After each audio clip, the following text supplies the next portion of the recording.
Cigarette, बीड़ी, तंबाकू, इन सभी के बारे में तो आपने सुना ही होगा, लेकिन क्या ई सिगरेट के बारे में भी सुना है, जो कि इंडिया में 2019 से बैन है। अब ये बैन क्यों है? फाइनेंस मिनिस्टर निर्मला सीतारमण ने इस फैसले के पीछे यूथ की हेल्थ पर पड़ रहे निगेटिव इफेक्ट को इसकी वजह बताया था। ई सिगरेट से related manufacturing, export, import, transportation, distribute, storage and advertisement, इन सब पर बैन लगा दिया गया था। ई सिगरेट के बैन होने के बावजूद अगर उसे कोई यूज करता है, पहली बार यूज किए जाने पर 1 साल की जेल और 1 लाख का जुर्माना तक हो सकता है, और दोबारा यूज करने पर 3 साल तक की जेल और 5 लाख तक का जुर्माना भी हो सकता है। इससे रिलेटेड सारी गतिविधियां अपराध मानी जाएगी। अब ई सिगरेट है क्या?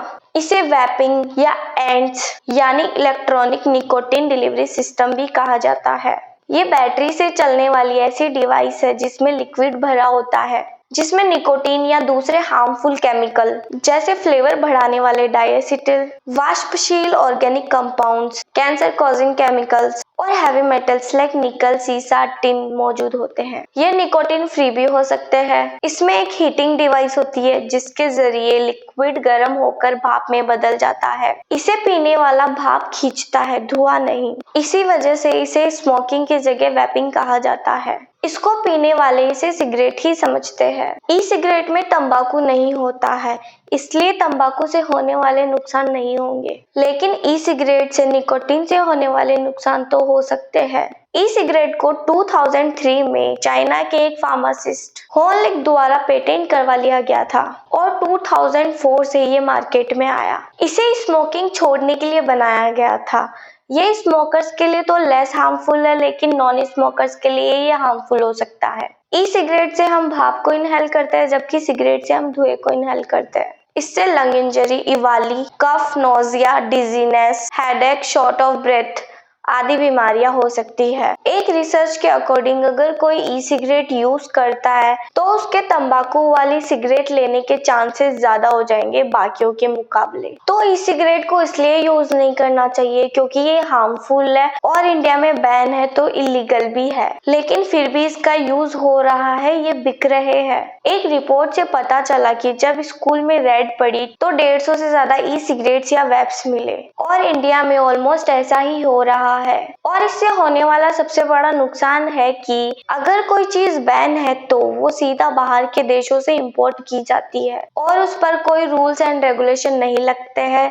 अगर रूल्स एंड रेगुलेशन नहीं होंगे तो कोई क्वालिटी भी चेक नहीं होगी। एक तो वैसे ही ये नुकसानदेह चीज है, सेकेंडली इनकी क्वालिटी भी चेक नहीं हो रही है। क्वालिटी खराब होने की वजह से लीकेज प्रॉब्लम भी हो सकती है।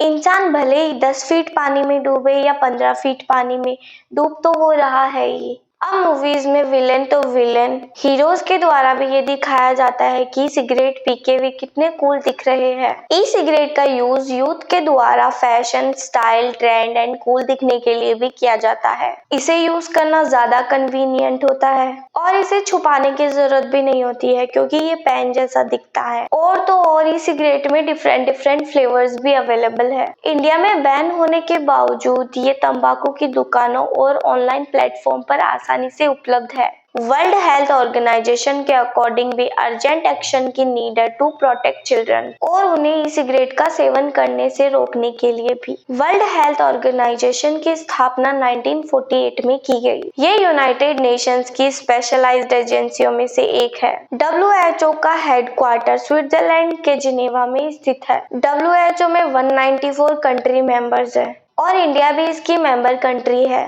WHO की रिपोर्ट के अकॉर्डिंग वयस्क की तुलना में 13 से 15 साल के बच्चे ई सिगरेट का यूज ज्यादा करते हैं। 2017 से 22 के बीच 16 से 19 साल के बच्चों में ई सिगरेट के यूज करने की रेट 2 गुनी हो गई है। अगर ई सिगरेट को कंज्यूमर प्रोडक्ट के रूप में ना बेचा जाए तो इससे बचा जा सकता है। जिन कंट्रीज में ये सिगरेट छोड़ने के लिए यूज किया जाता है वहां पर इसकी पहुंच पर कंट्रोल आवश्यक है। ई सिगरेट की इलीगल सेल को रोकने के लिए अथॉरिटीज द्वारा प्रतिबंधों को स्ट्रिक्ट के साथ लागू करना चाहिए। साथ ही लोकल वेंडर्स और ऑनलाइन सेलर्स के खिलाफ दंडात्मक कार्रवाई करनी चाहिए। उम्मीद है आपको वीडियो इन्फॉर्मेटिव लगा होगा। अगर आपको वीडियो अच्छा लगा हो तो प्लीज कमेंट जरूर करना and also like, share and subscribe.